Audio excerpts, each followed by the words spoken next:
Hello fitness enthusiast, तो कैसे हैं आप सभी। आज की वीडियो है ग्रेटेस्ट बॉडी बिल्डर रोली विंकलर की। आज हम जानेंगे कि इतनी अच्छी फिजिक होने के बावजूद वो क्यों मिस्टर ओलंपिया नहीं बन पाए और वो क्यों ऐसे से ऐसे हो गए और क्यों उन्होंने अपने सारे गेम्स खो दिए। तो चलिए शुरू करते हैं।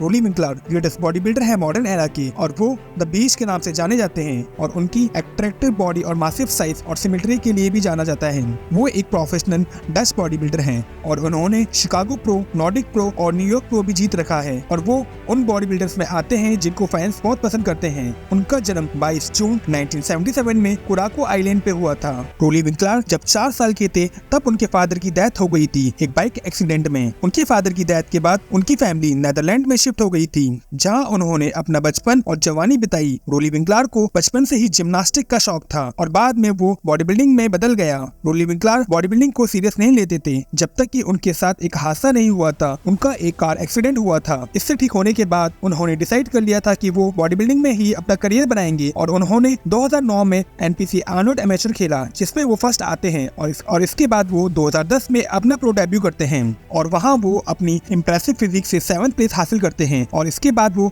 ऑस्ट्रेलिया प्रो ग्रैंड प्रिक्स खेलते हैं। इस कंपटीशन में फर्स्ट काई ग्रीन आए थे और सेकंड डेक्स्टर जैक्सन और थर्ड रोली विंकलर। इस कंपटीशन में रोली विंकलर इतने बड़े बॉडी बिल्डर के साथ खड़े थे और टॉप प्लेसिंग लेके आए थे। इससे उनको काफी लोग जानने लगे थे और बहुत सारे लोग उनको पसंद करने लगे थे। इस कंपटीशन से रोली विंकलर ओलंपिया के लिए क्वालिफाई कर गए थे, लेकिन वो अंदर ही अंदर खुश नहीं थे।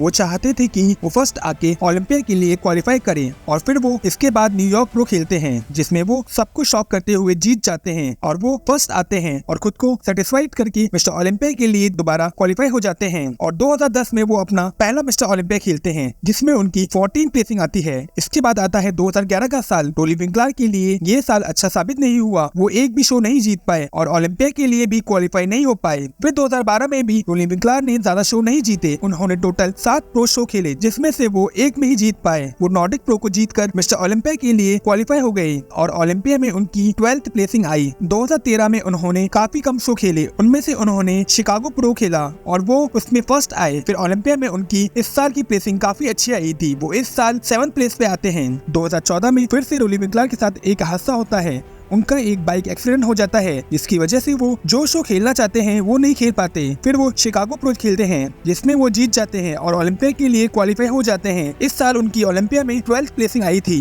2014 में रोली विंकलर के पास कुवैत से एक कॉल आता है। वो उनको बोलते हैं कि वो कुवैत में आके ट्रेनिंग करें और अपनी फिजिक को ग्रो करें। रोली विंकलर भी यही चाहते थे और वो कुवैत चले जाते हैं और ज्वाइन करते हैं कैमल क्रू। इसके बाद से रोली विंकलर की फिजिक बिल्कुल चेंज हो गई थी। वो मासिव हो गए थे और साथ ही में कंडीशन भी। उनका ऑक्सीजन जिम को ज्वाइन करने का फैसला सही रहा और वो वहाँ बेहतर हो गए थे। फिर 2015 में रोली विंकलर की 7th प्लेस आती है। 2016 में रोली ने एक अलग ही फिजिक दिखाई थी। उन्होंने 2 सालों में बहुत इम्प्रूवमेंट कर लिए थे अपनी फिजिक में और वो इस साल टॉप 6 में आए थे। 2017 में भी वो 6th आए थे। फिर 2018 में उनकी प्लेसिंग काफी अच्छी आई थी। वो ओलंपिया में 3rd आए थे और उनको पीपल चैंप अवार्ड भी मिला था। ये प्लेसिंग रोली विंकलर की अब तक की सबसे अच्छी प्लेसिंग थी। के बाद रोली विंकलर की इतनी अच्छी प्लेसिंग नहीं आई। 2019 में वो 5th आते हैं और 2020 में आप सभी को पता है कोविड आ चुका था, जिसकी वजह से काफी नुकसान हुआ था।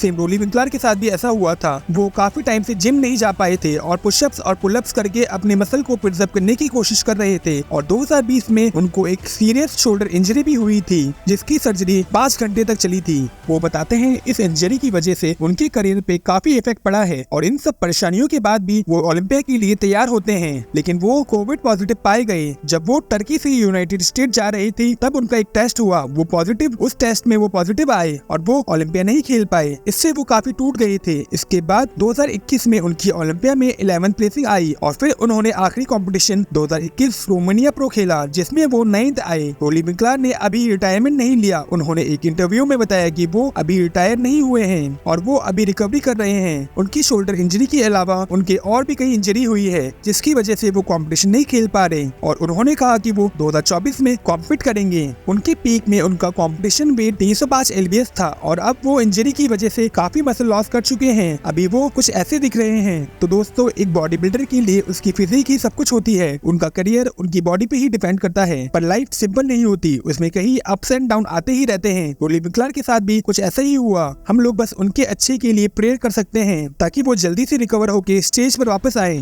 तो ये थी रोली विंकलर की लाइफ की बायोग्राफी। अगर आपको ये वीडियो अच्छी लगी लगी हो तो लाइक करना और चैनल को सब्सक्राइब करना ना भूलें। हम मिलते हैं आपसे अगली वीडियो में।